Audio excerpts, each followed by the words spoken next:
Hi guys, shocking update ఏంటంటే, update అని కాదు, చాలామందికి తెలిసిపోయి ఉంటుంది. ఈ వీక్ డబుల్ ఎలిమినేషన్. ఫస్ట్ వచ్చేసి మనకందరికీ తెలుసు, చూస్తున్నాం సుమన్ వెళ్ళిపోతాడని. ఎస్, సుమన్ అన్న ఈరోజు సాటర్డే బయటికి వెళ్ళిపోతున్నాడు. ఇక నెక్స్ట్ వచ్చేసి భరణి గారు. ఎస్ గైస్, భరణి గారు వెళ్ళిపోతున్నారు.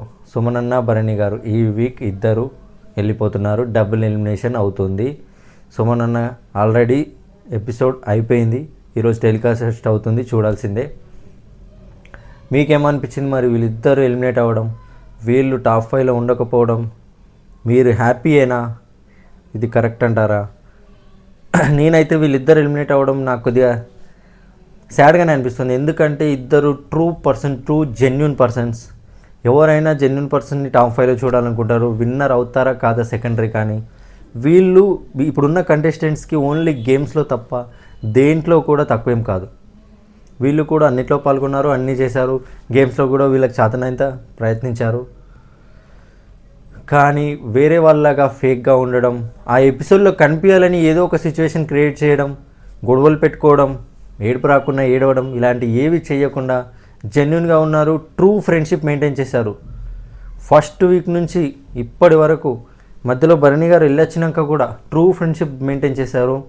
అది ఎక్సలెంట్గా క్యారీ చేశారు. ఎక్కడ కూడా వాళ్ళిద్దరికీ గొడవలు అనేవి కాలేదు. ఎటువంటి సిచ్యువేషన్లో కూడా అంత బాగా ఒకరినొకరు అర్థం చేసుకున్నారు. ఈ సీజన్లో పర్టికులర్గా ఈ సీజన్లో చెప్పాలంటే ఏ కాంట్రవర్సీ లేకుండా, వేరే కంటెస్టెంట్స్కి కూడా వీళ్ళపైన జెలసీ లేకుండా, ఏది లేకుండా ఇప్పటి వరకు 15th వీక్ వరకు వచ్చారంటే వీళ్ళిద్దరే అని చెప్పచ్చు. చాలా అంటే చాలా బాగా ఆడారు. కానీ నాకైతే కొద్దిగా సాడ్గానే ఉంది.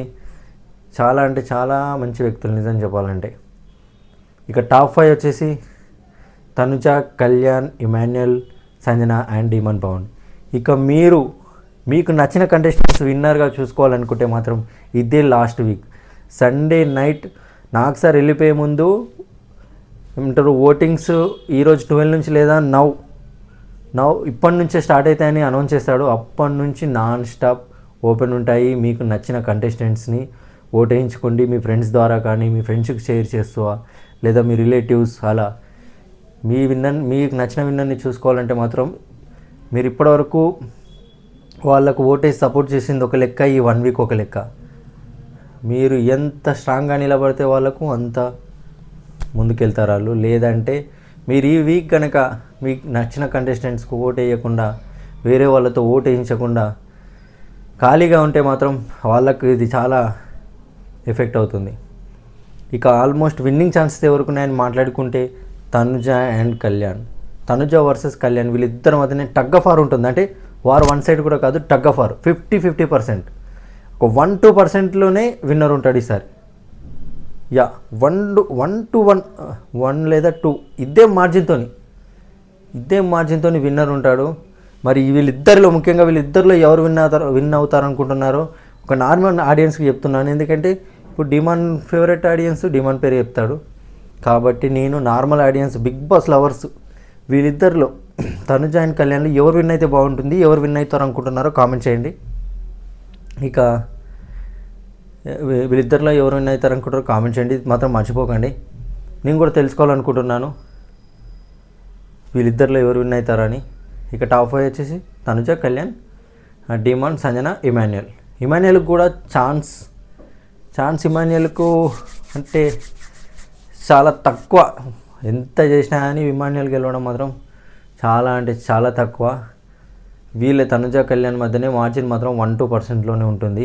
ఇంకో హైలైట్ ఏంటంటే ఈసారి Telugu big boss votes reveal చేస్తారంట. ఫైనల్లో విన్నర్ని అనౌన్స్ చేసిన తర్వాత ఎవరు ఎంత మార్జిన్తో వెనుకపడున్నారు, రన్నర్ ఎంత మార్జిన్తో వెనుకపడున్నాడు అని ఆడియన్స్కి చూపిస్తారంట.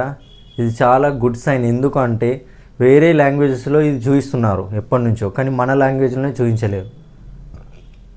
మన లాంగ్వేజ్లో తెలిసిందే, మన తెలుగు లాంగ్వేజ్లో, తెలుగు బిగ్ బాస్లో లాస్ట్ సీజన్స్లో అన్ఫేర్ కూడా జరిగింది. విన్నర్ని అన్ఫేర్గా కూడా ప్రకటించారు.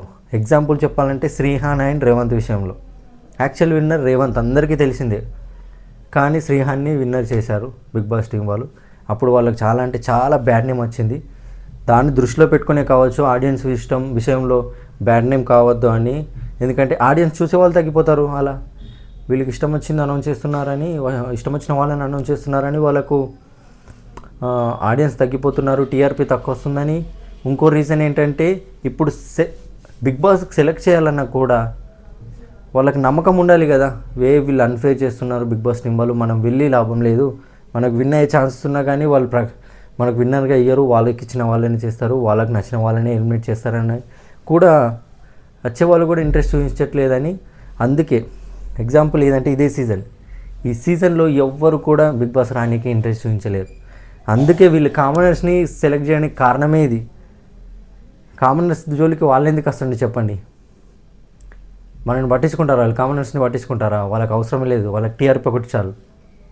కానీ ఎవ్వరు సెలబ్రిటీస్ ఇంట్రెస్ట్ చూపించట్లేదు కాబట్టి కొందరు సీరియల్ యాక్టర్స్ని అండ్ ఇన్ఫ్లుయెన్సర్స్ని కామన్ మ్యాన్లని తీసుకొచ్చారు. కానీ సక్సెస్ అయింది. కంటెస్టెంట్స్ అందరూ డిఫరెంట్ మైండ్ సెట్ వాళ్ళు కాబట్టి, కామనర్స్, సెలబ్రిటీస్, సీరియల్ వాళ్ళస్, ఇన్ఫ్లుయెన్సర్స్ డిఫరెంట్ మైండ్ సెట్ ఉన్న వాళ్ళు కాబట్టి గొడవలు జరిగాయి, కామెడీ జరిగింది, ఎంటర్టైనింగ్గా వచ్చింది ఇప్పటివరకు. బిగ్ బాస్ టీమ్ సక్సెస్ అయింది. దాన్ని ఇంకా ఈ ఆడియన్స్ని ఇంకా పెంచుకోవాలని, మనపైన నమ్మకం ఉంచుకోవాలని ఓటింగ్ రివీల్ చేస్తారని అంటున్నారు. చూద్దాం మరి అది ఎంతవరకు నిజమో. ఇక మీరైతే మీకు ఫేవరెట్ కంటెస్టెంట్స్కి ఓటేసుకోండి. మన రివ్యూ నచ్చినట్టయితే మాత్రం ప్లీజ్ లైక్ కొట్టి సబ్స్క్రైబ్ చేసుకోండి. Thank you.